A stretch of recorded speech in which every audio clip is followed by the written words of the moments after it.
This video was brought to you by Brilliant. When she came to power back at the end of 2022, many analysts were worried that Italian Prime Minister Giorgia Meloni would prove to be a bit of a troublemaker within the EU.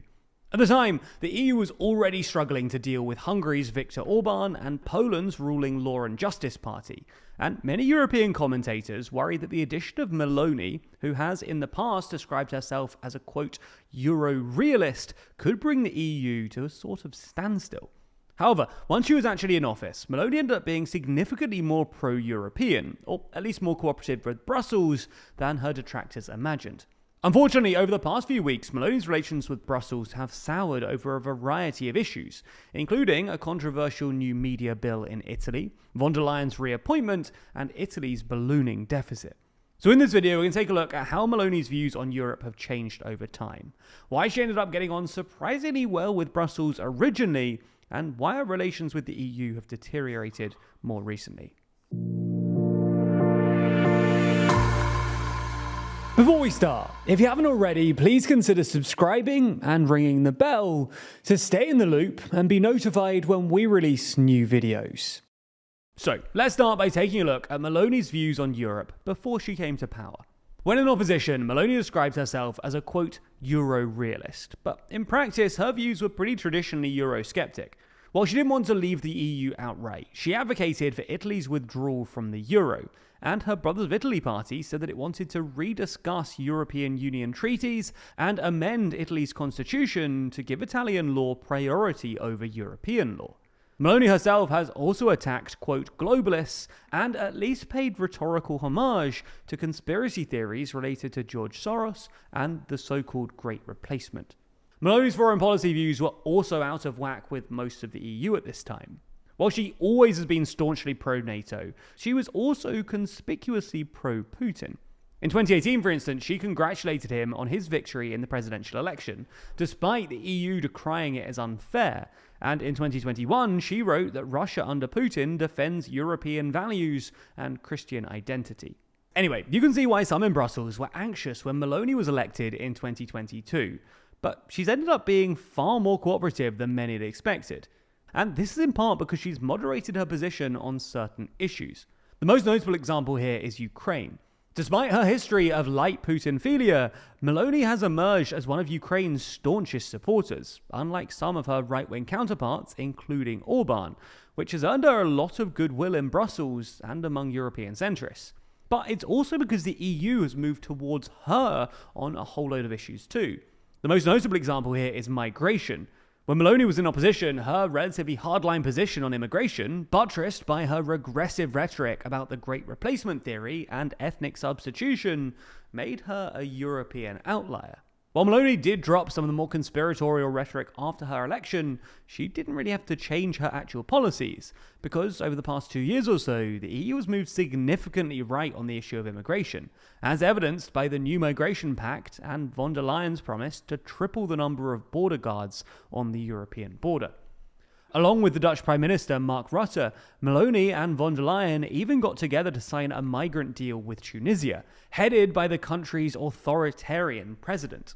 Now, von der Leyen was generally pretty friendly with Meloni during the end of her first term, in large part because she thought that Meloni's support in the European Parliament might be key to her achieving a second term.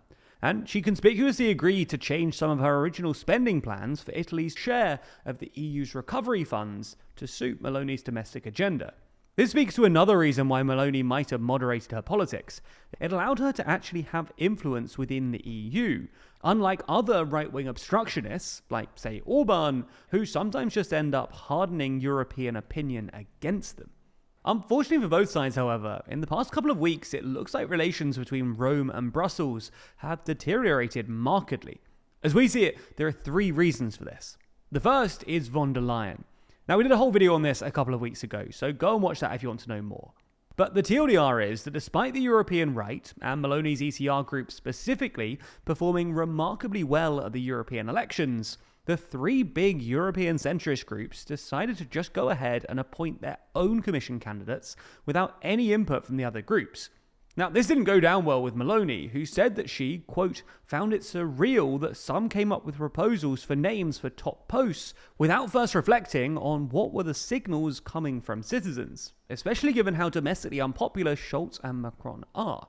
Meloni then instructed her party and group to vote against von der Leyen's re-election last week, but von der Leyen still made it through thanks to the support of the Greens and the fact that MEPs basically wanted to get a commission sorted as fast as possible, given the current geopolitical turmoil. This ultimately marks the end of the Meloni-von der Leyen alliance and could spell trouble over the next few years, especially if von der Leyen tacks left on certain issues to keep the more left-wing parts of her coalition, namely the Socialists and Democrats and the Greens, happy. The second reason for this divide, though, is media freedom in Italy. That's because Meloni has come under criticism over the past few months for apparently pressuring Italy's public service broadcaster to be more complimentary about the government and failing to reform the country's strict defamation law, which is widely seen as silencing government critics. Last week, the Commission published its much-anticipated Rule of Law report, calling for new safeguards and accusing Meloni of, quote, intimidating journalists. Meloni reacted furiously to this, claiming that Italy's national broadcaster had been, quote, occupied by the left. And on Sunday, she sent a letter directly to von der Leyen accusing the Commission of falling prey to fake news peddled by disinformation and mystification professionals. The third reason, though, is Italy's budget woes. As you probably already know, the EU has long been anxious about Italy's spending habits and the consequent debt burden. But these anxieties subsided in 2022 and 2023, both because Meloni presented herself as a fiscal conservative and because the EU's stringent debt rules were suspended during the pandemic. However, the debt rules have come back this year, and Italy is nowhere near meeting them. Thanks largely to Meloni's super bonus, a generous tax relief on home improvements introduced in 2020, in 2023, Italy ran by far and away the largest deficit in the EU, coming in at 7.4% of GDP, way above the EU's 3% target. A showdown between Meloni and the Commission over the new fiscal rules later this year is now nearly inevitable and risks reviving the toxic dynamics of the Eurozone crisis.